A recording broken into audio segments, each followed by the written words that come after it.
चलिए फिर शुरू करते हैं। तो वर्ब आपको क्या बताया था वर्ब के बारे में? जिस शब्द से किसी काम के करने या होने का बोध हो से हम वर्ब कहते हैं, है ना। ये पहले आपको पढ़ा चुके हैं परिभाषा, जब पार्ट्स ऑफ स्पीच पढ़ा रहे थे। अब हम इसके प्रकार पढ़ते हैं, है ना, कि एक वर्ब दो तरह का होता है, एक हेल्पिंग वर्ब और एक मेन वर्ब। हेल्पिंग वर्ब का एक और नाम होता है ऑक्सिलरी वर्ब। जैसे घर में नाम किसी का रहता है मुन्ना और स्कूल में मुकेश कुमार, क्या वो दोनों व्यक्ति अलग अलग है क्या? घर में सब मुन्ना कहता है और स्कूल में मुकेश कुमार नाम लिखा देता है ना। तो ये होता है। उसी तरह ये हेल्पिंग वर्ब बोलिए या ऑक्सिलरी वर्ब कहिए, कोई नाम से अंतर नहीं, दोनों एक ही है। चाहे आप हेल्पिंग वर्ब बोल लीजिए या ऑक्सिलरी वर्ब बोल लीजिए, कोई दिक्कत नहीं। तो अब हेल्पिंग वर्ब जो होता है ना वो कितने प्रकार का होता है? दो प्रकार का। और मेन वर्ब जो होता है ना वो होता है 5 प्रकार। कितना होता है? 5 प्रकार का। तो उसको आप थोड़ा बाद में पढ़ेंगे, पहले इसको हेल्पिंग वर्ब को पढ़ लेते हैं। तो हेल्पिंग वर्ब कितने प्रकार का होता है? 2।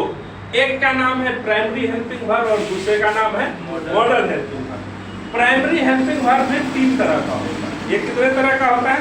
3। और मॉडल हेल्पिंग वर्ब होता है 13। कितना होता है? 13। प्राइमरी हेल्पिंग वर्ब 3 और मॉडल हेल्पिंग वर्ब 13 होता है। ठीक है, याद रखिएगा इसको। अब प्राइमरी हेल्पिंग वर्ब 3 कौन कौन होता है उसको देखते हैं। एक होता है टू डू। एक क्या होता है? टू डू होता है। ठीक है, टू डू में आ जाता है आपका डू, डज और डिड। क्या आ जाता है? डू, डज और डिड। और इसके बगल में आपको कोई मेन वर्ब देना है ना, तो वो आपका आएगा हमेशा V1। क्या आएगा? V1। और दूसरा इसका प्रकार होता है to be. To be, to be में आ जाता है आपका is, am, are, was, were, be, being और been। ठीक है, और इसके बाद अगर कोई मेन वर्ब आएगा ना उसका रूप क्या होगा? V4। V4 वो बाद में बताएंगे कि V4 V1 कैसे है। और उसके बाद तीसरा जो आता है वो है टू हैव। तीसरा क्या होता है? टू हैव होता है। तीसरा क्या है? To have. टू हैव के अंतर्गत क्या क्या आता है? हैज, हैव और हैड।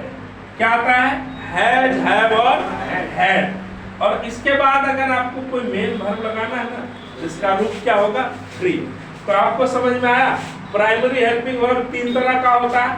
पहला हो गया आपका टू डू, दूसरा हो गया टू बी और तीसरा हो गया to have. To do, to be और टू हैव, ये तीनों हो गए। टू डू में आपका आ गया डू, डज और डिड। और टू बी में is, am, are, was, were और बी, बीइंग और बीइंग। और टू हैव में हैज, हैव और हैड। डू, डज, डिड के बाद हमेशा V1 लगेगा। Is, am, are, was, were, है ना, और बी, बीइंग के बाद हमेशा V4 लगता है। और हैज, हैव, हैड के बाद हमेशा वर्ब 3 लगता है। ठीक है, इतना जान गए।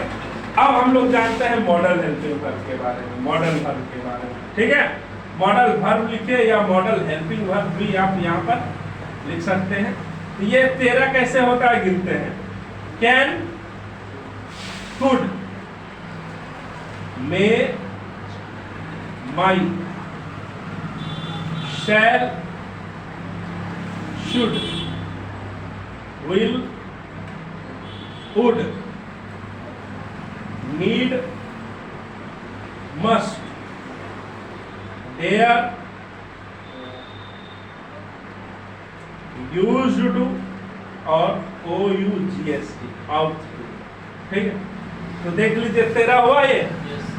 2, 4, 6, 8, 10, 12 और 1 13। तो इसके अलावा और कोई हेल्पिंग वर्ब आप जानते हैं? अगर जानते हैं तो का नाम बताइए आप लोग। इसके अलावा कोई हेल्पिंग वर्ब होता ही नहीं, बस हेल्पिंग वर्ब इतना ही होता है। इसके अलावा कोई हेल्पिंग वर्ब है क्या? नहीं, है ना। तो याद रखिएगा हेल्पिंग वर्ब कितने तरह का होता है?